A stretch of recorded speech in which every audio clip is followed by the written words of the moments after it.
नमस्कार विद्यार्थी मित्रांनो, दिनेश टोंबरे या ऑफिशियल चॅनलवरती आपलं सहर्ष स्वागत आहे. आपण आज फ्युचर कंटिन्युअस टेन्स म्हणजे चालू भविष्यकाळ बघणार आहोत. बघा, स्ट्रक्चर आहे S plus shall be, will be plus V1 ING plus object. या सूत्रानुसार आपल्याला जे सेंटेन्स आहे ते सेंटेन्स तयार करता येतात. स्ट्रक्चर महत्वपूर्ण आहे. बघा, हे इथे लिहून दिलेलं आहे. त्यानंतर आहे आयडेंटिफाय द टेन्स म्हणजेच ओळख. बघा, वाक्याच्या शेवटी म्हणजे एंड ऑफ द सेंटेन्स त असेल, ता असेल, ती असेल, तो असेल, ते असेल अशी अक्षरे येतात, तेव्हा चालू भविष्यकाळ होतो. बघा, त्याला फ्युचर कंटिन्युअस टेन्स इंग्लिश मध्ये म्हणतात. रूल्स आहे, कोणतेही वाक्य तयार करताना किंवा आपल्याला एखादं वाक्य तयार करायचं असेल तर आपल्याला नियमाची आवश्यकता असते, रूलची आवश्यकता असते. तर बघा, फर्स्ट वन, सुरुवातीस करता घ्यावा. त्यानंतर आपल्याला आय आणि वी हे जे नाऊन आहे त्या नाऊन सोबत,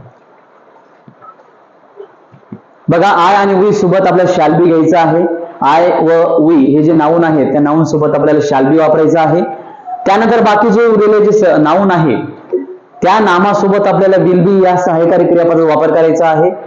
त्यानंतर बघा, लक्षात ठेवायचंय, फॉर एक्झाम्पल जे उरलेले नाऊन आहेत he, she, it, you, they, singular noun, plural noun इत्यादी असेल त्यासोबत आपल्याला वापरायचं आहे विल बी. आता सिंग्युलर नाऊन म्हणजे काय, ही, शी, इट असेल हे जे सांगितलं ते, किंवा सिंग्युलर नाऊन मध्ये आपल्याला जगातील कोणतेही जे नाव असेल, एका वाक्यामध्ये येणारे एक सिंगल नाऊन त्याला सिंग्युलर नाऊन म्हणायचं. जसं की मोहन असेल, रोहन, असे जे शब्द जे असतात किंवा जे नाऊन असतात, नाऊन ते आपण वापरतो. त्यामध्ये प्लुरल नाऊन जे आहे त्यामध्ये आपल्याला दोन व्यक्ती किंवा दोन व्यक्तीपेक्षा जास्त व्यक्ती असेल तेव्हा आपण प्लुरल नाऊन वापरतो. बघा, त्यानंतर आहे क्रियापदाचे पहिले रूप घेऊन त्यास आपल्याला ING हे प्रत्यय जोडायचा आहे आणि शेवटी कर्म घ्यायचं आहे. आता आपण वाक्य बघणार आहोत. बघा, मोहन गावाला जात असेल. जसं की मी इथं लिहिलं होतं की वाक्याच्या शेवटी त असेल आहे. बघा, आपण आयडेंटिफाय केलं वाक्य की कोणता काळ आहे. बघा, मोहन कोण आहे, सब्जेक्ट आहे, जात आहे, व्हर्ब आहे, आणि गावाला आहे ऑब्जेक्ट. आपण फर्स्ट वन आयडेंटिफाय केलं, सब्जेक्ट, ऑब्जेक्ट आणि व्हर्ब. त्यानंतर आपण वाक्य तयार करतोय.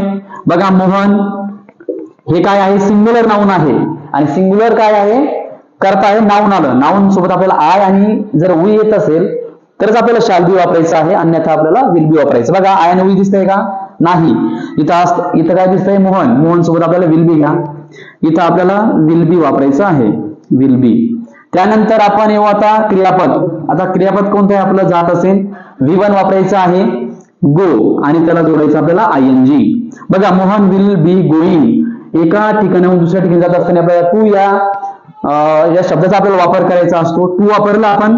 त्यानंतर विलेज.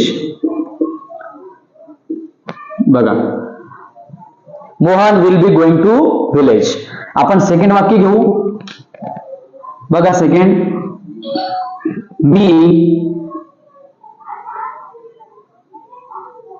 आंबा खात असेन.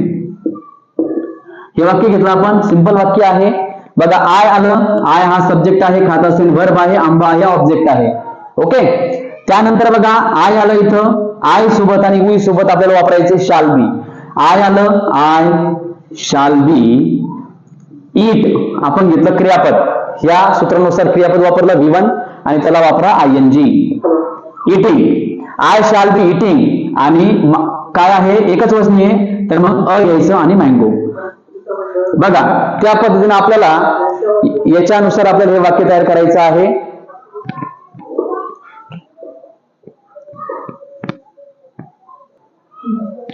बघा, ती इंग्रजी बोलत असेल. ती म्हटल्यानंतर कोण आलं, शी. त्यानंतर काय, विल बी, आणि V1 काय आपलं स्पीक, आणि त्याला ING. Speaking, she will be speaking and English. बघा, she will be speaking and English. अशा पद्धतीने आपण शेकडो वाक्य तयार करू शकतो.